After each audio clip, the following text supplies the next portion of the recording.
Well, good morning, everybody, and welcome to the November Western Reserve Safety Council program, Vaccine Mandate, What We Know So Far. We're glad you're here. We are expecting a good crowd today. Have some great panelists to go over the content and topic. We'll give another minute for folks to join in, and then we'll go ahead and get started. But once again, welcome to the November Western Reserve Safety Council program, Vaccine Mandate, What We Know So Far.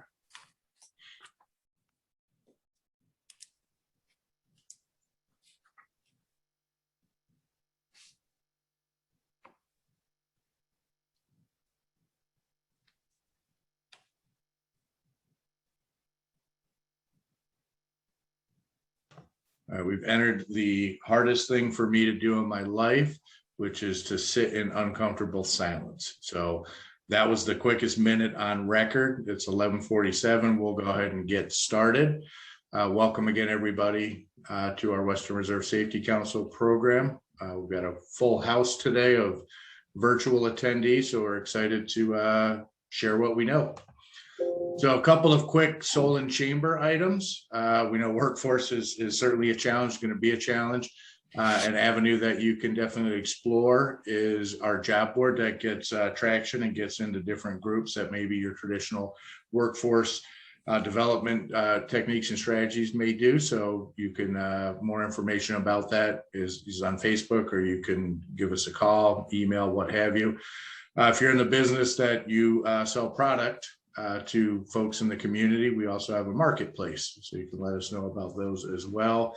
We also have a LinkedIn group that we're really focused on what are some of the best practices that are happening when it comes to workforce, et cetera, safety. So, and as always, you can reach out to me, Tom Bennett. My email and phone number are on the screen momentarily.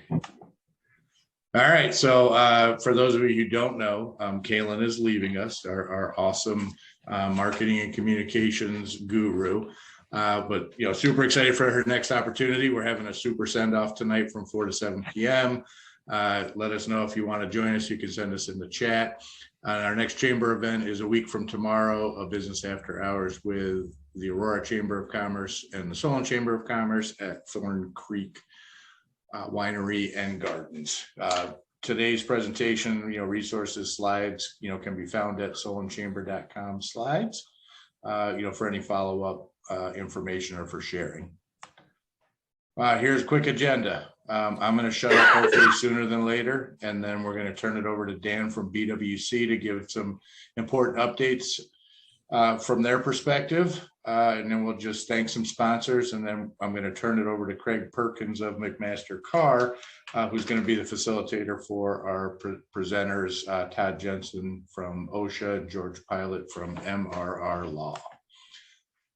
Dan, take it away. Hello, everyone, on this beautiful day. I just wanted to bring out some updates to everybody here. We still have the grants program still in place, the 4 grants that we have. We have the Trade Safety Grant, also the Firefighter Exposure Grant, the Employers Working with Persons Developmental Disability Grant, and also the School Safety Grant. So those are all in place still. As far as the regular safety grant, there's no update as to when that's going to be starting, but these 4 are still available. Private employer dates, we've got the group experience rating deadline, and also the PAR deadline is also coming up. It's kind of odd to be talking about 2022 events, but they're right around the corner. The public employer reporting dates as well. Towards the end of actually the 15th is the last day to change your installment plans. You also have that deferred payment plan option. The 30th of November, I think I said December, the last one. I apologize if I did. We've got some other applications and completion dates that are due there as well. So take a look at those. If those apply to you, certainly put those in your calendar just as a kind of a reminder there.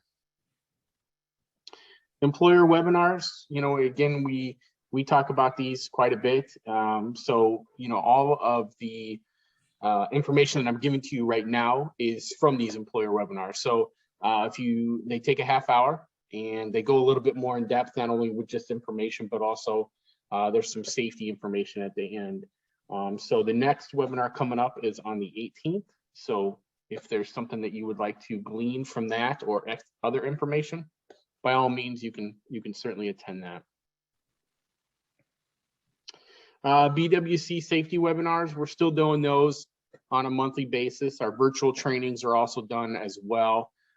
So certainly take a look at those coming up. And if that's something that would interest you, if you would like a sheet, we have a PDF that we have been distributing with the consultants and pass on to employers. So if you would like a copy of the ones for the November and December coming up, I should be getting that sometime soon. I can certainly pass that on to you as well. But if any of those look good to you, by all means, attend them. Updated resources, we have safety talks. There's 59 updated safety talks. They're kind of like toolbox talks. And we also have written programs, templates. So if you'd like those, you can certainly go on our website and check those out. And I can assist you with that as well. On-site visits, we are conducting those, but on a very limited basis. And we still provide consultative services via phone call. So we are doing those, but it's on a case-by-case, very limited basis when we do visit folks. And of course, we have our resources as well. We've been talking about these for a couple years now, 2 years almost. So we have these resources up. And before I end it, I just want to give a big shout out to Kaylin and hope her next adventure goes well with her next employer. So thanks, Kaylin, for all that you have done for us and help with me as well. So thanks again. Thanks, Dan, for the update. Really important information that you provide to us each month. And there are great reminders about the incredible resources that BWC has available to us in the state of Ohio.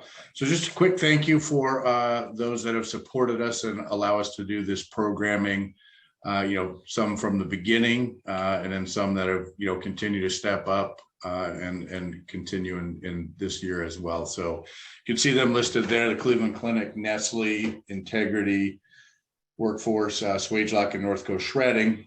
Special thank you to those that are, stepped up in fiscal year 22, Zercoa, Swagelock, and Greater Cleveland Habitat for Humanity. And just a little more information about some of our folks. We got Swagelock information. And I'm always amazed by these next two slides because these are all things that I have no idea what they are, but I know they end up in just about every product, that we use on an everyday basis. So I'm looking for the blood vessel one for me. I hope I never need that product, but I do have the fake hip piece up top there.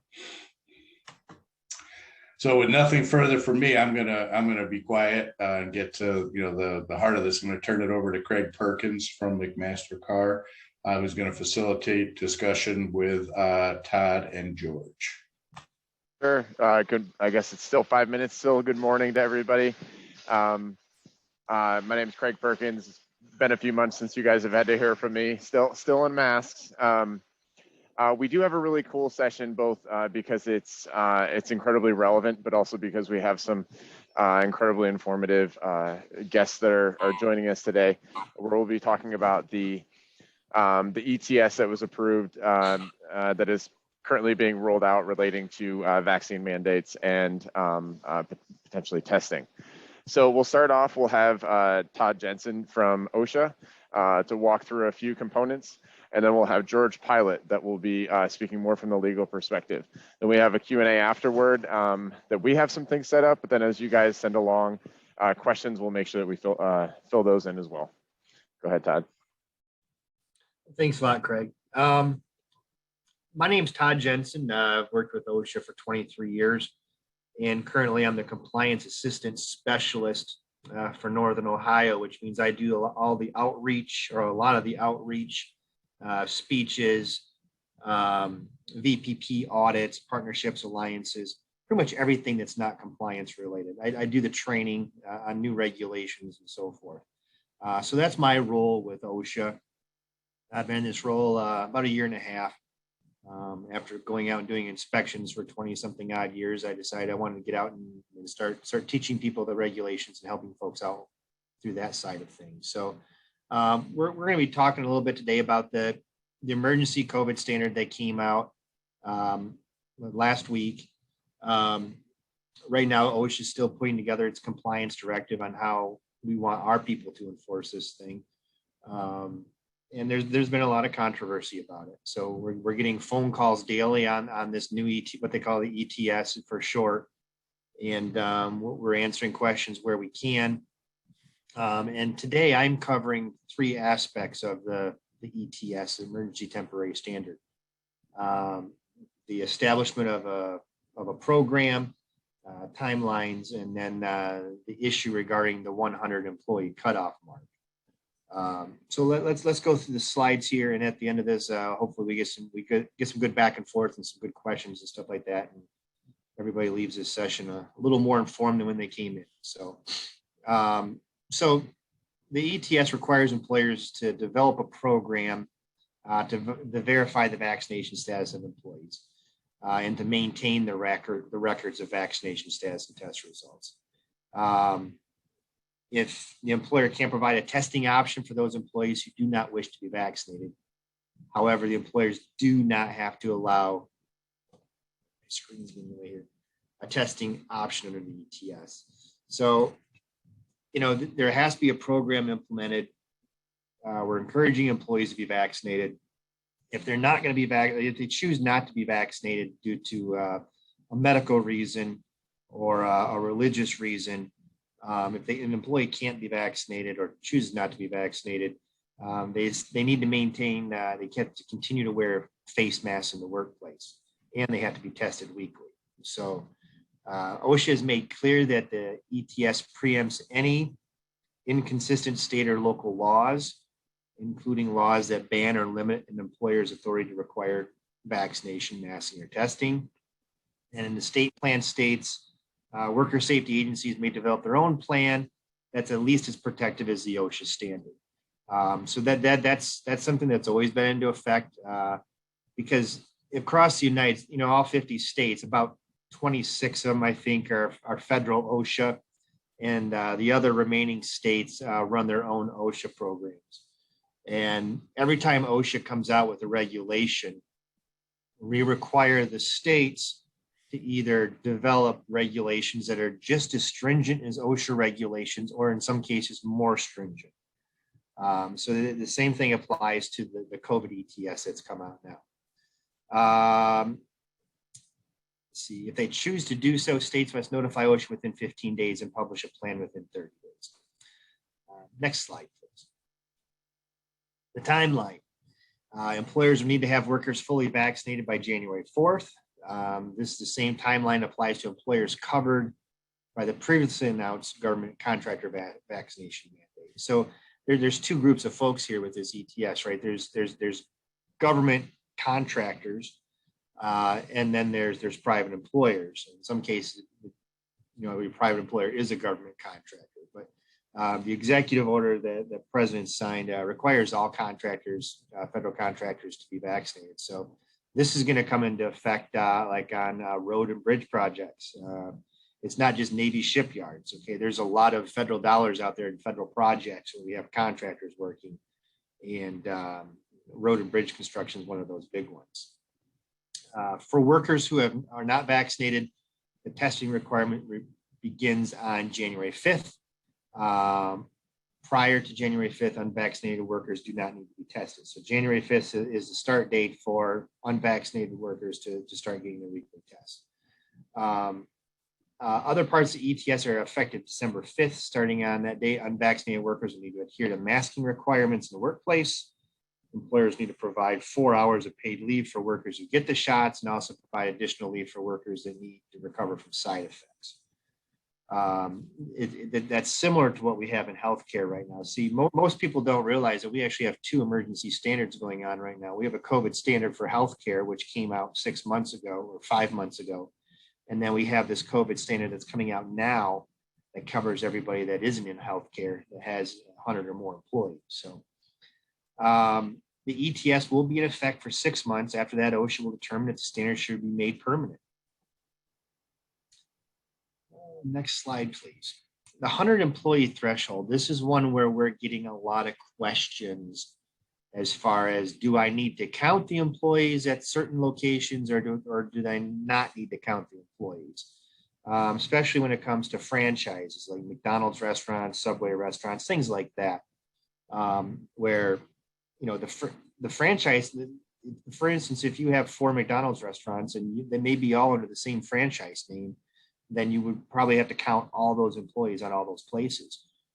Typically, franchise locations, each location will have its own separate entity, like, you know, ABC Company, LLC will be this McDonald's company, and then one McDonald's 10 miles down the road will be some company, LLC.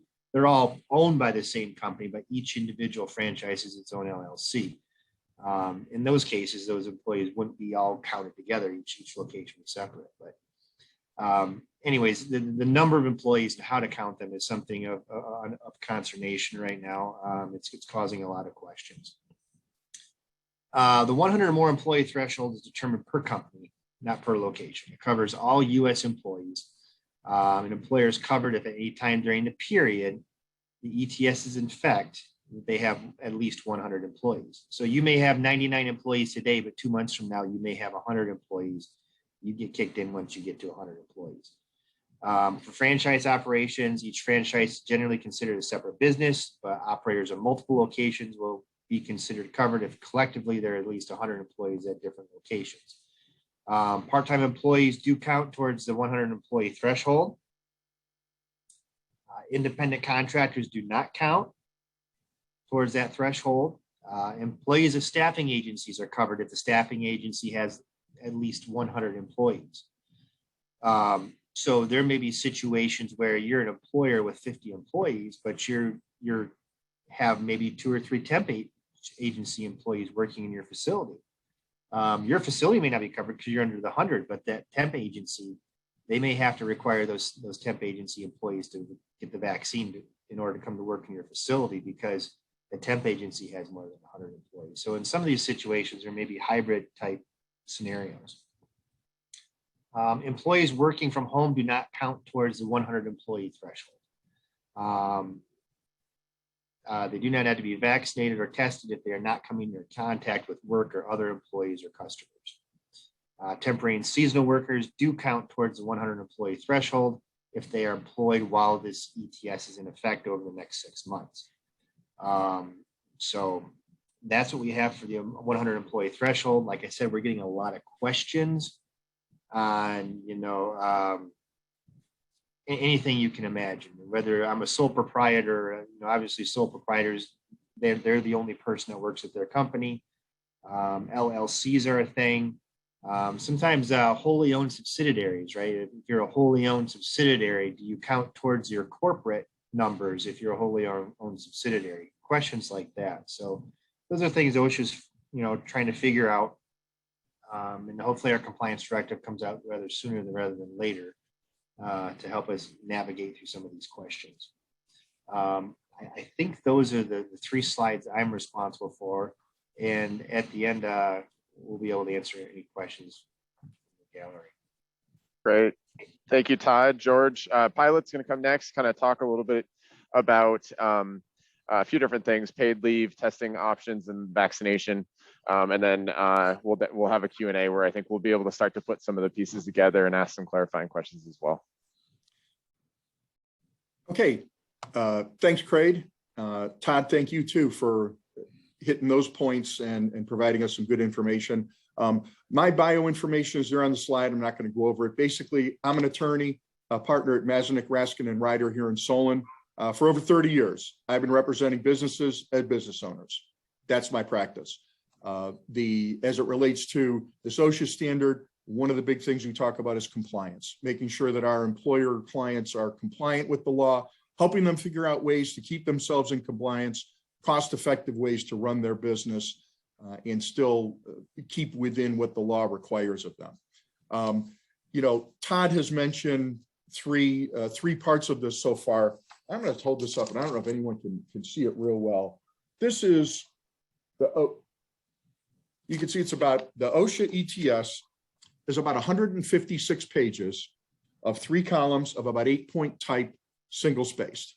So a lot of the things that Todd has talked about, for example, there's 2 pages just talking about, or more, just talking about the 100 employee threshold.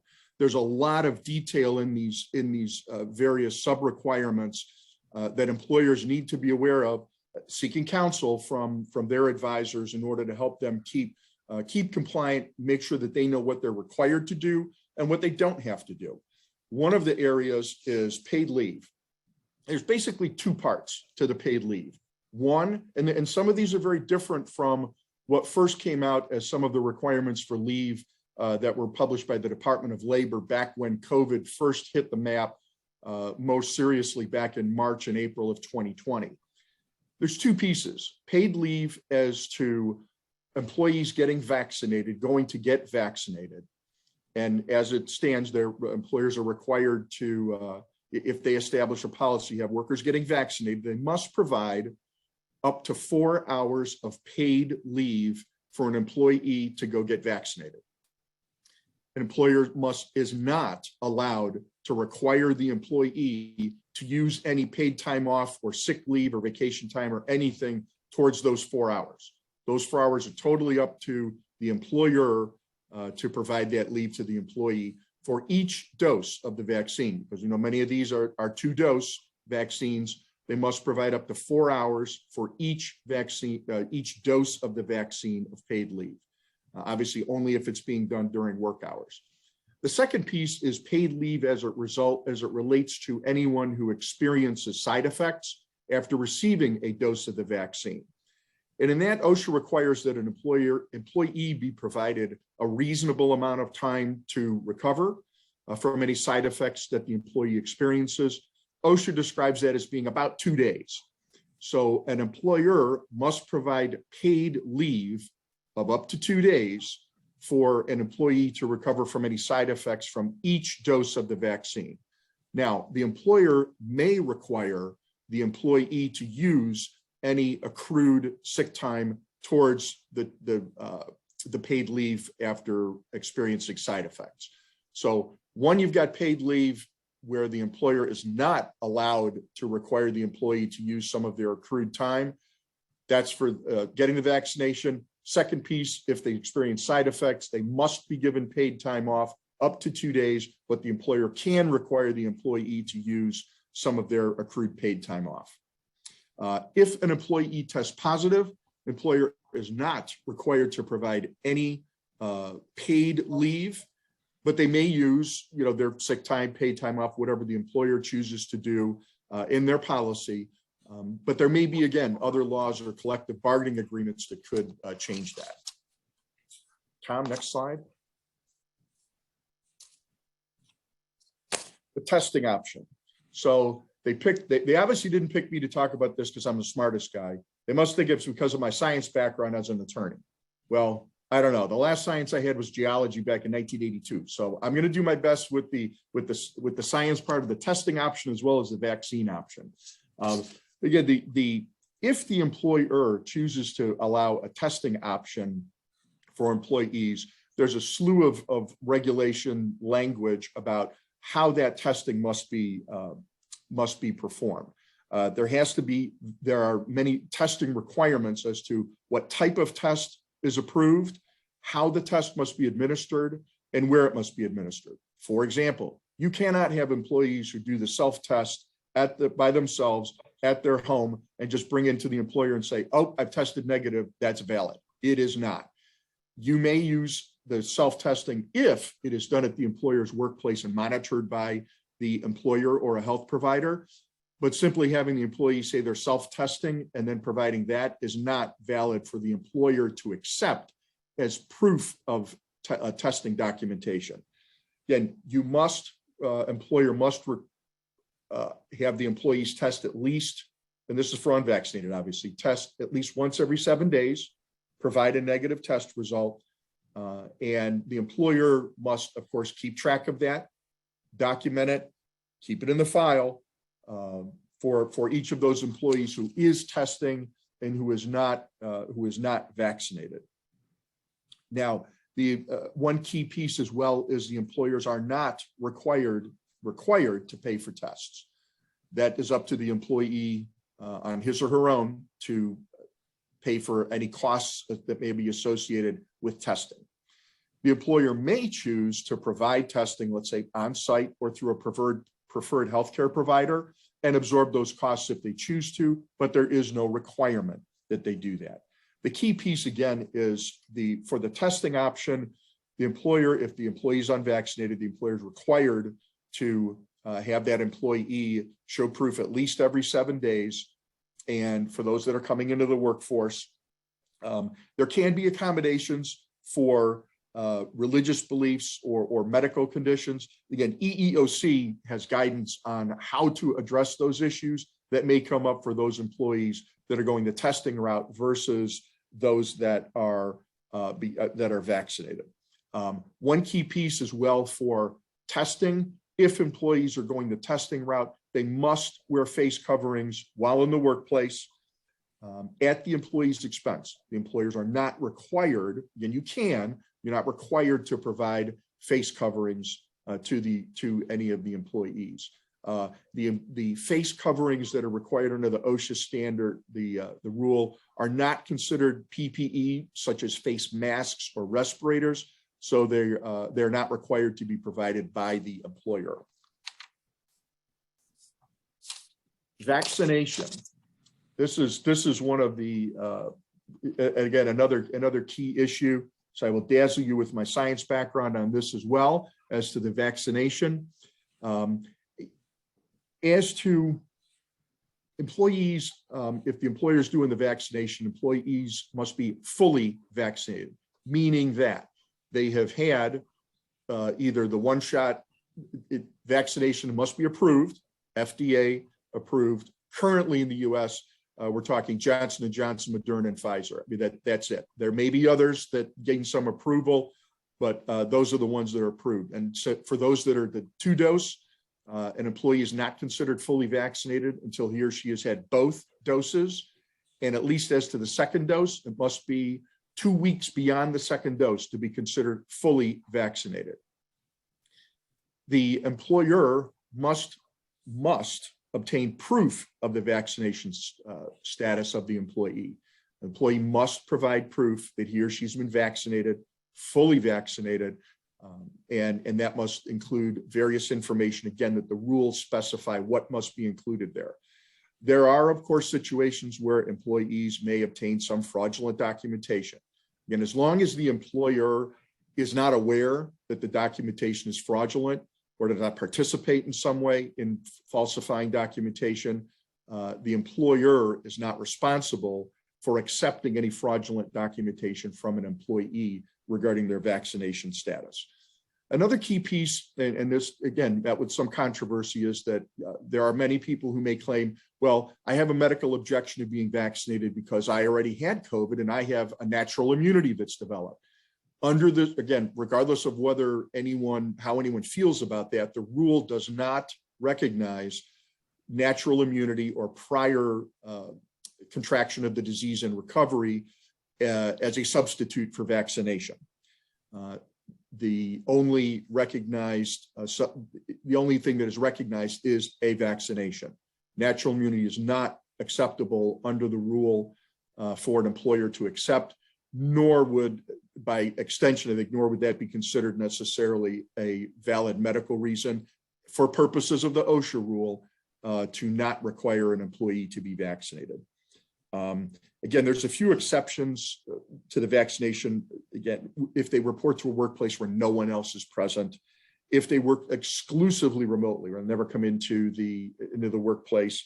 And those who work exclusively outdoors, but that does not include driving back and forth to a workplace with other workers. And one other thing right now is booster shots are not part of the vaccination requirement. So there is nothing that's been addressed in the rule as it relates to any booster shots that may be out there.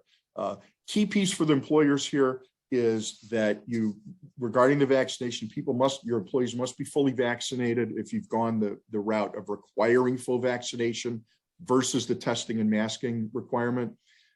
And you are required to maintain rosters of employee vaccination status and continue to monitor any updates or changes to that status for any of the employees. Next slide, Tom. And again, there's certain information that an employer must provide to the employees regarding the rule and the ETS. And again, this is spelled out in great detail in the rule. There's also some very good reference and resource materials that are available on the OSHA website regarding information to provide to employers. There's also a CDC document, key things to know about COVID vaccines that employers must provide, and information about protections against retaliation and discrimination, claims that employees may have, and the criminal penalties that there are for supplying any false statements that an employee may provide to an employer. So again, that's spelled out. OSHA website, EEOC, CDC has some good resource materials to help with that as part of again complying with the requirements under this new OSHA rule. Those were the three areas that I had to talk about. I think we're going to move to some question and answer, perhaps. So I'll pass it back to Craig. Great, thank you, George and Todd. That was what's really helpful is we're getting kind of, it's not that they're polar ends of the spectrum, but they're different interpretations. You've got George from a legal perspective interpreting and trying to identify applications from a business perspective. And then Todd, who is essentially saying, hey, this is what we're training employers. This is what we're looking for from an OSHA perspective. So I think some of this Q&A is going to be fascinating. George, I'll start with you. I think you're best suited to answer, but Todd, feel free to jump in if I misdirect any questions. This is kind of a very high level question. So I think it was the Fifth Circuit has already put a stay on this ETS. And if I'm not articulating that well, I'm sure you'll be able to explain a little better. What does that proceeding look like to say, hey, does this end up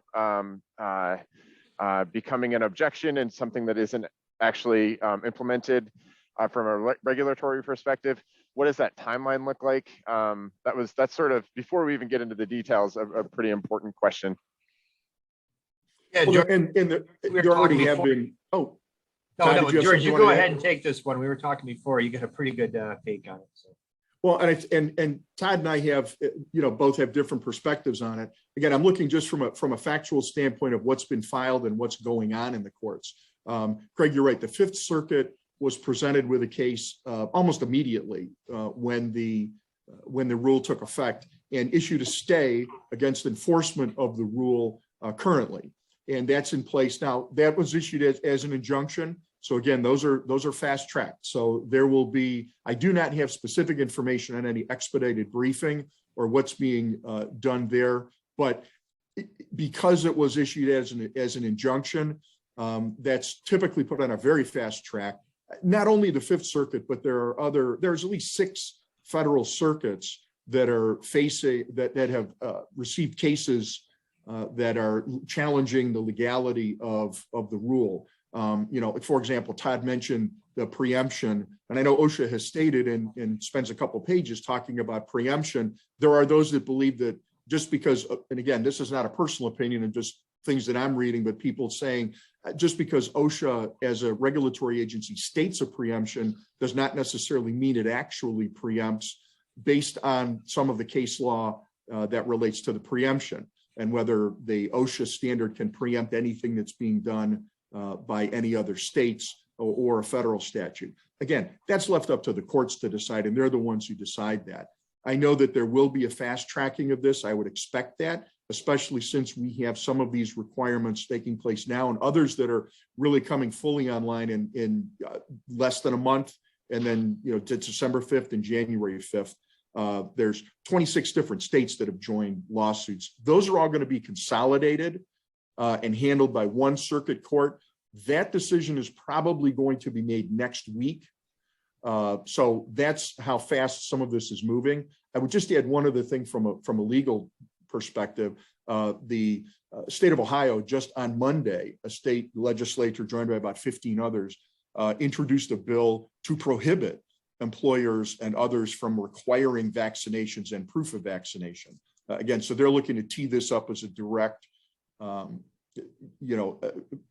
direct challenge to the OSHA regulations and the ETS on that. So there are already legal challenges that are in the works, that are on a fast track, and we should have some further guidance on that. Now, from the standpoint very quickly of what employers should do, technically speaking, they're not required to comply with anything while the stay is in effect. However, I think what we're advising our clients is if you can do things that are not too burdensome or costly to comply, you may want to be doing those things. Just as a matter of course, I wouldn't, necessarily bet on there being, that all of this being overturned somehow or rescinded. And it may be that the Fifth Circuit could come down very quickly to say that, well, okay, we're denying all of these legal challenges, and therefore now this is in effect, and where the employers may be having to scramble. I know Todd may have another comment or two on that as well. I don't just a little bit. It's every time we issue a regulation, there's always a legal challenge to it from some entity, and we get regulations. District courts putting stays on our regulations all the time. So the fact they put a stay on this ETS isn't anything new, and it's not unexpected. OSHA anticipates that eventually this is going to go through and become the law of the land, and employers are going to have to follow it. We believe we have Supreme Court precedents, and our legal teams in DC believe this is going to eventually fly through. So I agree with George. While this is temporarily on hold, maybe for a couple of weeks, we would encourage employers to try to comply with the regulations as they are proposed to the best of their ability in the meantime, because this affects, they say, approximately 85 million American workers. And when 85 million, well, if even half of those are unvaccinated, that's 40 something million workers going to testing places.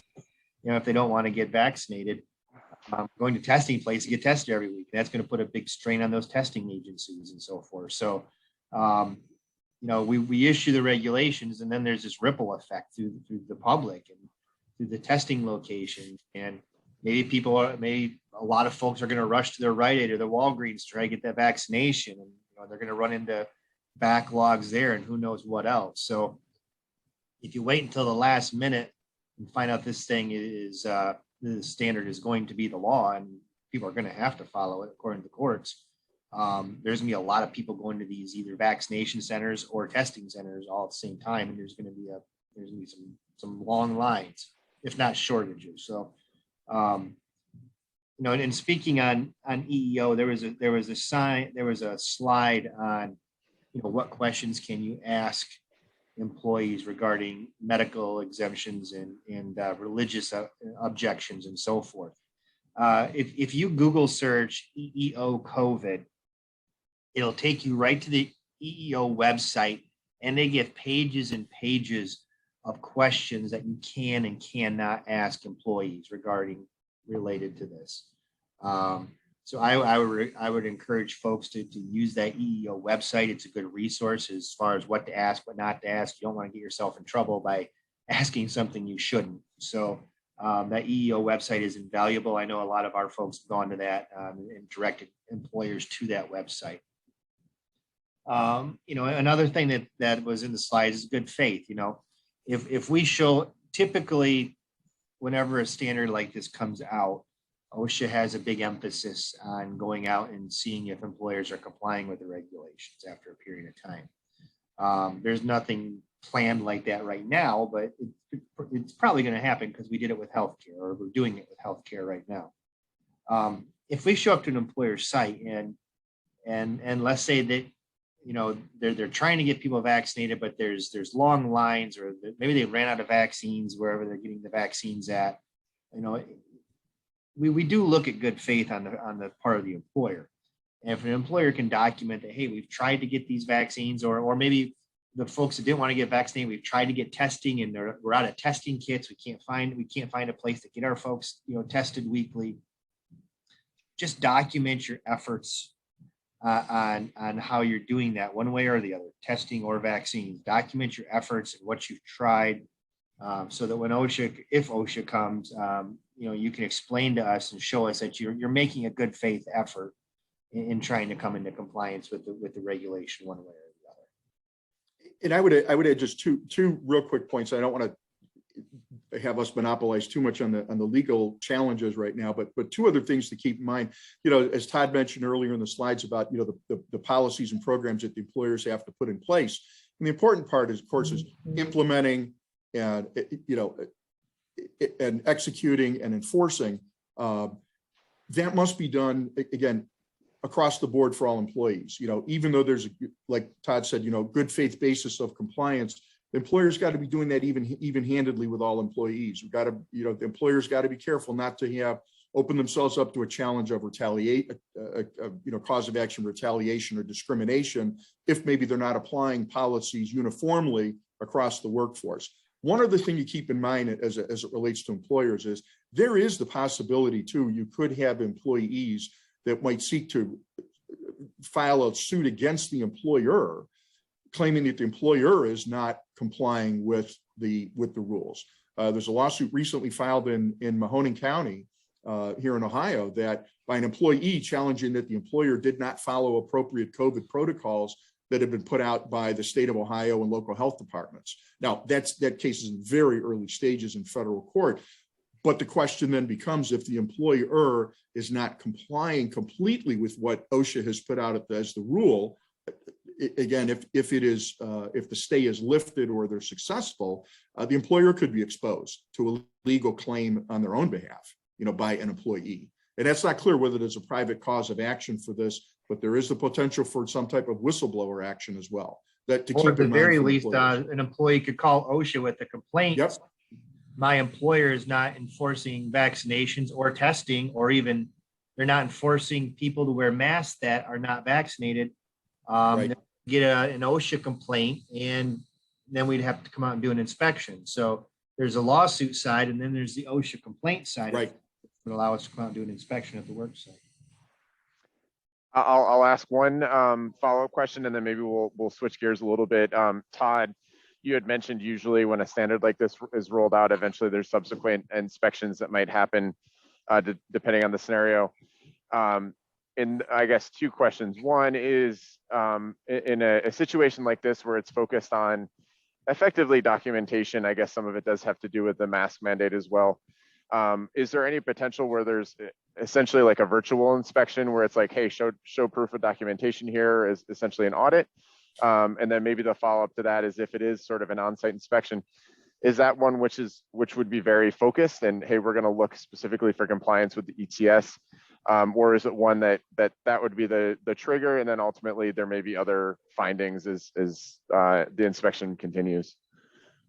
You know, I can't speak to how every OSHA office is going to do this, but you know, we do have the option to do virtual inspections with COVID. And we also have the option to come on site and do an in-person inspection. I know when COVID was really bad, you know, we had our peaks and valleys with it, but when it's really bad, I know in healthcare we were doing virtual because we didn't want our folks walking into nursing homes where you have 90% of the residents had COVID, and we were trying to protect our folks the best we could. So there's a potential for virtual inspections, but I believe right now, outside of healthcare, we're doing in-person inspections. So. Okay, great. Maybe we'll switch gears a little bit and maybe get into some of the specifics. There were a couple questions from the group. and talking about testing specifically, we did answer some of the questions about, well, the question specifically, it was about what test kit options are best. I don't know that you guys necessarily have those answers specifically where to go, but I think kind of pulling back the layers a little bit, some of the questions are that might come up are antigen versus PCR, rapid versus I guess I don't know what the alternative is, the longer term testing. It sounds like the at-home option is okay as long as there's documentation and it's not sort of just taking the word of the employee. Can you guys talk a little bit about what you're looking for there, if there are specific tests potentially to avoid or types of tests? And then also if hypothetically, I mean, the most readily available are the ones you can go to Walmart and grab an at-home test and they have a 2-pack, things like that. If that ends up being the option for employees, what type of documentation is ideal? Is it taking a picture of the actual test result, things like that? I would just quickly add with the at-home testing, if an employee, let's say, is getting the at-home test, just taking it at home themselves and just telling the employer I tested negative, that is not considered a valid test result for compliance. Now, if there is, let's say, a rapid test or home test, let's say the employee brings it into the workplace, or the employer says, hey, bring this in and we'll have a person monitor that, the test or the result, that can be acceptable. But just doing it at home on your own is not valid, considered a valid test. Is there any? I'm sorry. I would agree with George on that too, and hopefully when the compliance directive comes out here soon, we'll be able to get some more information on that. But it has to be you can't just do it at home or take a picture of it with your cell phone at home and show your employee, hey, I took my test, because there's no the test was actually yours. And there are, again, several pages in the rule that do talk about, like when you're talking about, what type of test, the mRNA or, whatever it is that speak to those types of tests that are considered acceptable tests for purposes of determining compliance with the testing requirement. Great. So it sounds like probably the best bet is as businesses big and small are kind of putting together what their policy and approach is and communication to employees to make sure they're going through those pages and they're able to identify what the best route is for them. And those pages are also listed. Those pages are also listed on our OSHA.gov website. Yep. You get a full printout of the document, and the employer can do word searches in it and stuff and find those specific parts that talk about. And just real quickly as an aside, I think those types of tests that have been used so far, like you say, if someone goes to CVS or Rite Aid or what, any of those that are administered by these pharmacies, those are going to be valid tests by and large. I think where the questions will come up, and Todd made a great point about this, there may be suddenly millions of people that are going to be getting tested here or going to be getting vaccinated. And, there could be so people are looking at, well, are there alternatives that we can employ to satisfy the testing requirement that maybe are different than what's been used? That's where you get into kind of that gray area, and where you have to make sure that the test meets the guidelines in order to be considered a valid test for the employer to be compliant. So we have several folks that are likely on this call, and several of the members of the Safety Council that have fewer than 100 employees. Obviously, this mandate is very clear with where that threshold is. Is there any advice that you give to employers that are lower than that number? And let's not say the ones that are on the fringe, but literally they have 40, 50 employees, as far as what they should be doing from a compliance standpoint? Yeah, so with this emergency standard, basically we have 3 groups of people. We have employers with less than 100 employees who still need to keep following state and CDC guidelines, okay? Then we have everybody over 100 employees or more that are not in healthcare. That's what this emergency standard covers, which we're talking about today. And then we have employers that are healthcare. And if you're in healthcare, providing healthcare services, there's a total separate COVID standard you have to follow, because you're at high risk based on what you do for a living. So we have 3 groups of people. They all have things that they have to follow. So even if you're less than 100 employees, you still need to be following CDC guidelines and state protocol, you know, as far as the social distancing goes and all that. So it isn't like you don't have to do anything at all if you have 100, less than 100 employees. There's still some things you have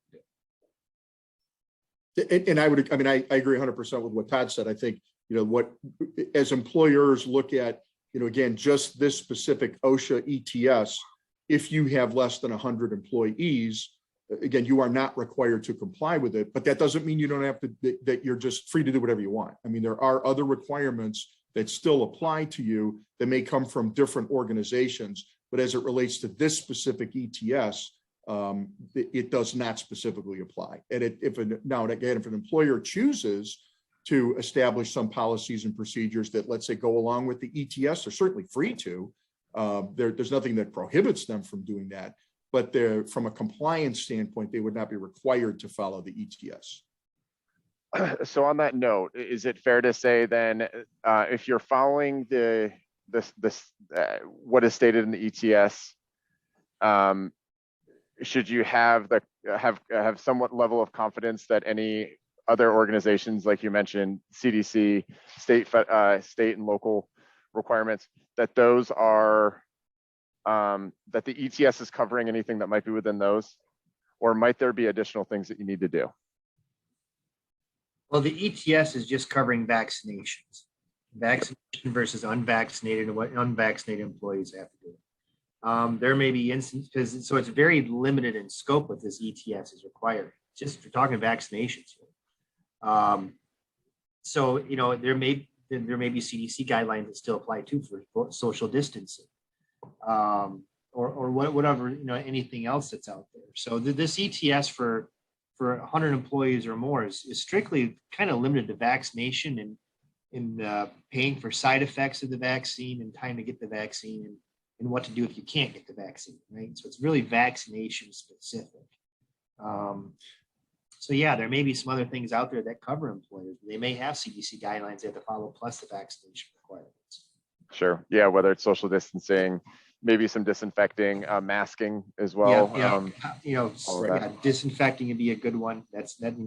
Cleaning break rooms and things like that, not letting a bunch of people congregate at the time card, you know, at the end of the shift and stuff, things like that stuff.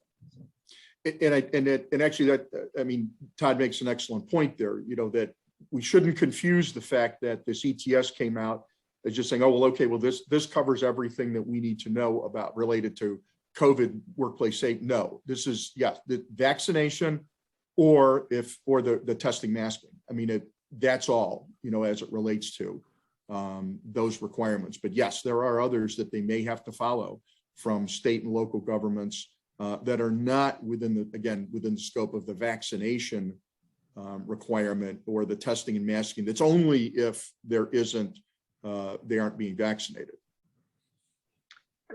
So there's one question from the audience I'm going to get clarification on, but I think these will tie together a little bit. I guess, George, this is probably more specific to more of a wage and hour question here.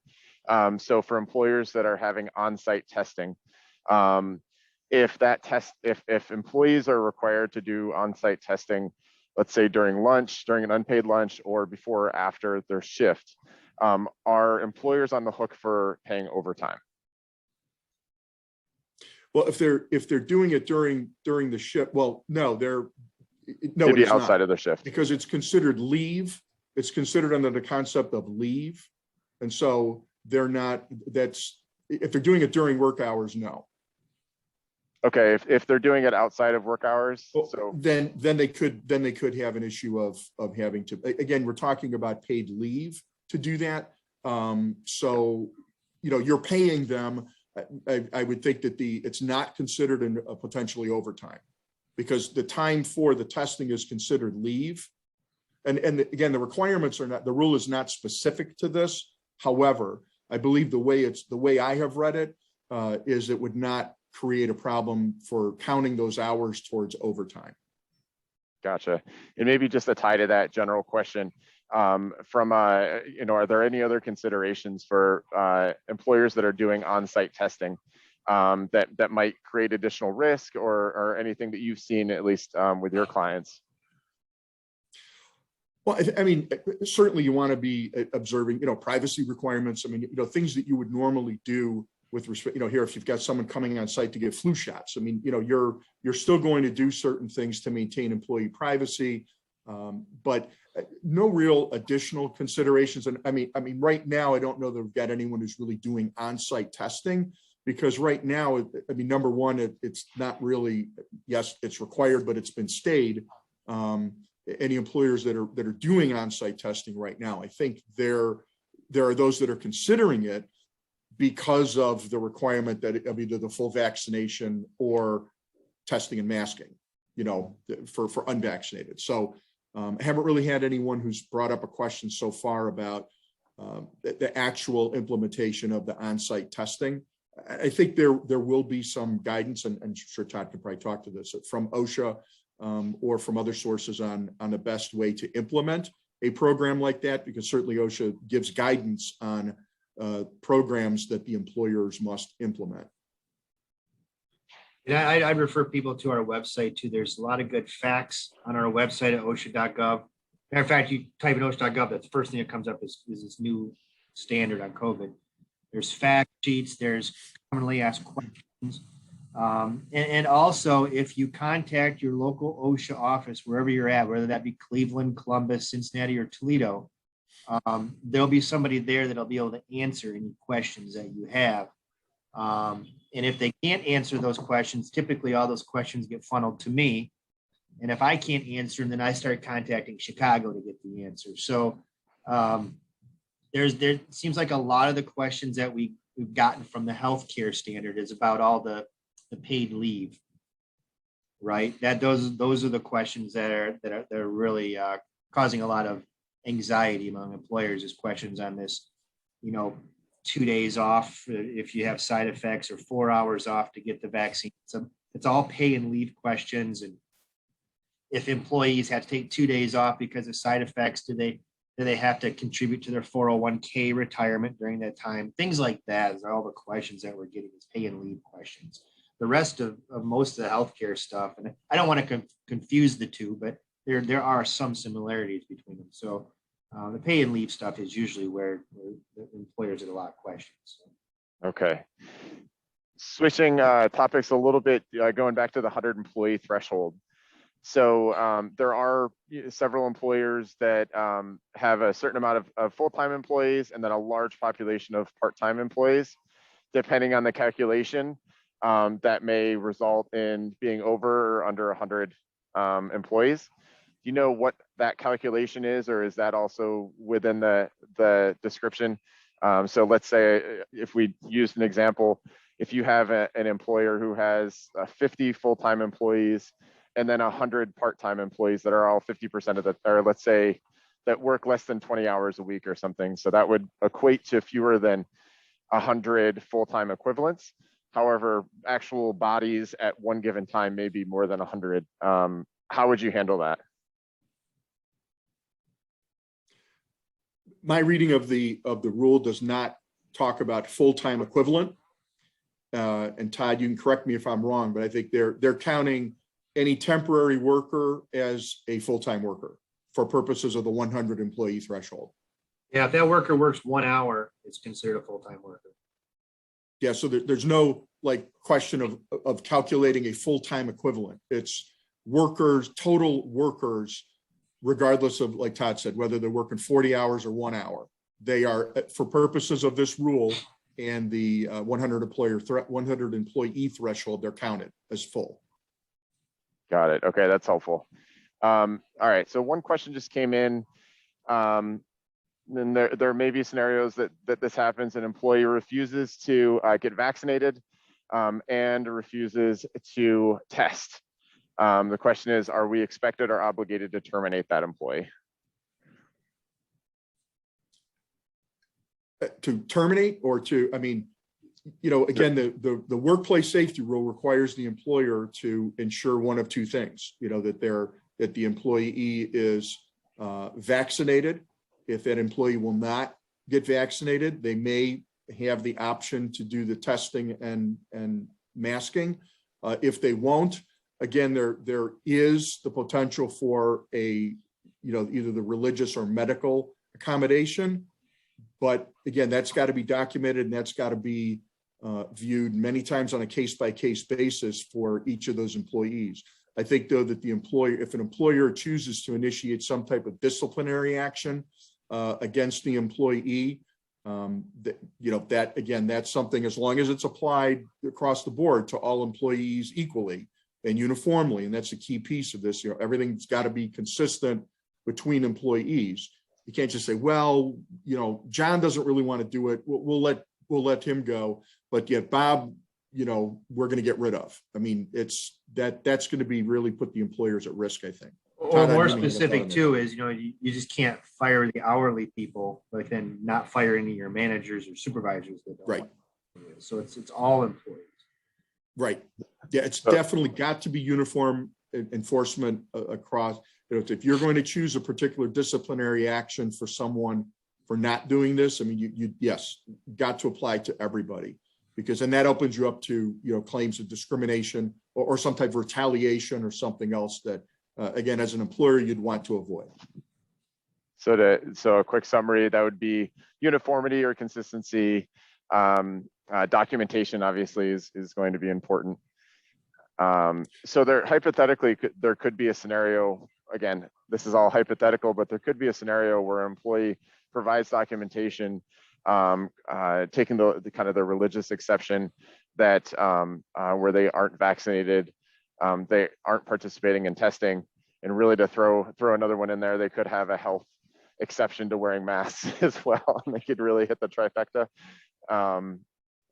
That was another question that came up, but obviously it's very situational. It depends on the documentation provided and interpretation.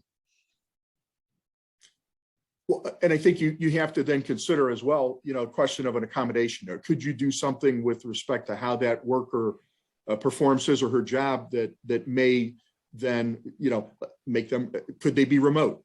Could they be put on a different shift, or, work in a different way that would not infringe upon that. But again, I think you've got to look at these things, and I think Todd had mentioned before here, there are great resources from EEOC standpoint, from, and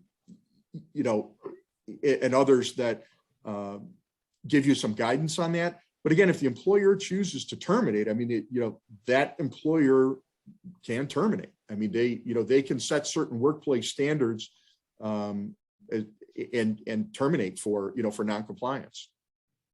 So, and that's where I just had a question come in relating to the healthcare ETS and the stories that you've heard of employees being terminated.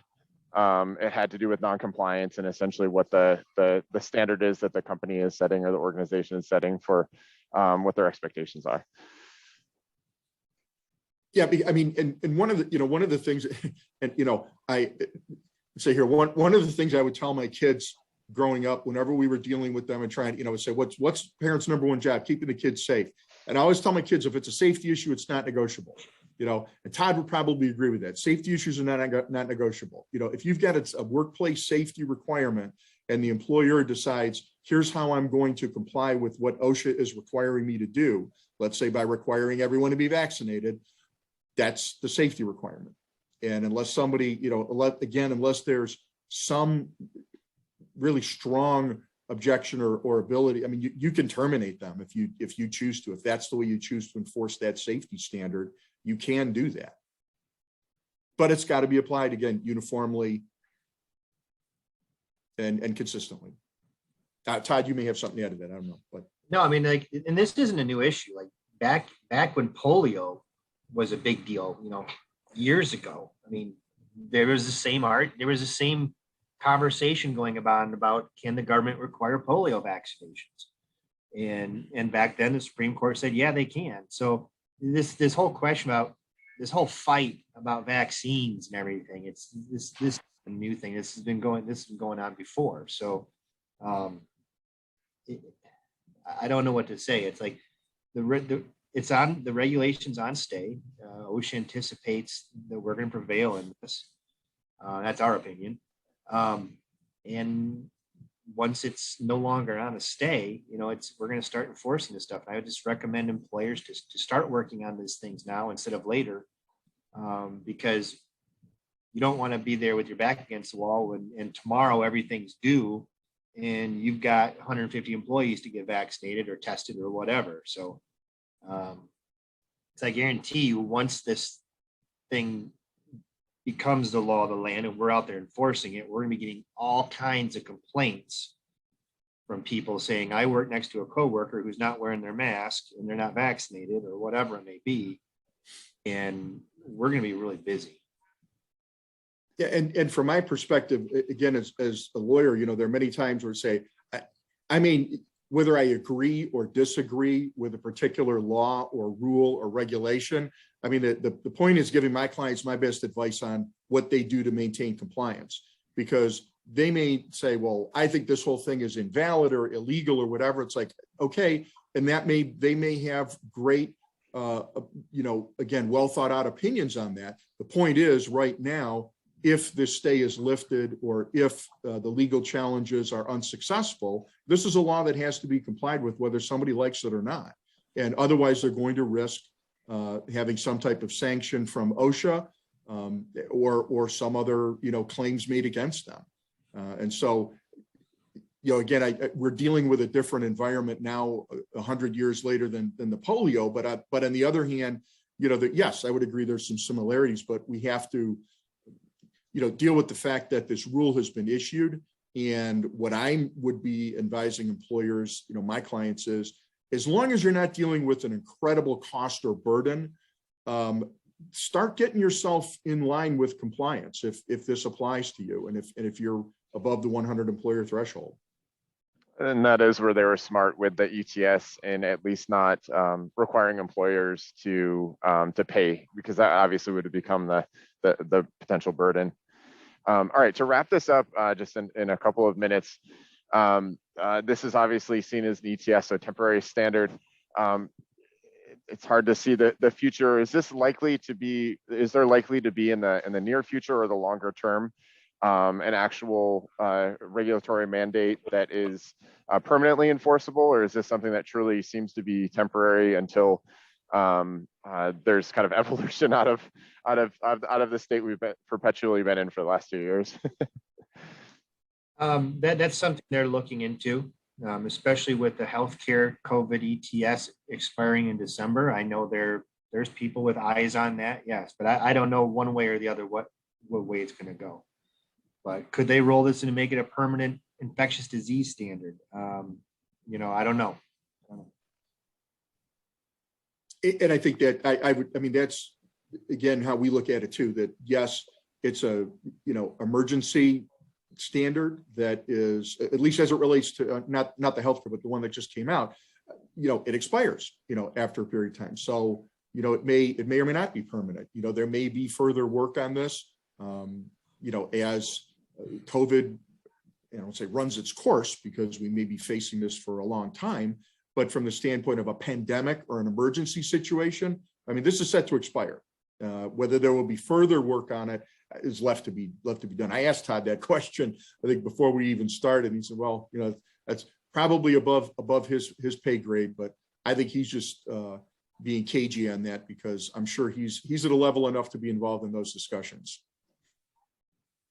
Great. Well, thanks a lot, guys, for all the answers and for especially answering some of the tough questions, your thoughts and perspectives. I think we really covered, we do our best in this council to identify topics that are going to span multiple groups, and even just by the size of our attendance here, you can tell that this is incredibly relevant, both for companies big and small, and everybody's trying to wrap their heads around the topic.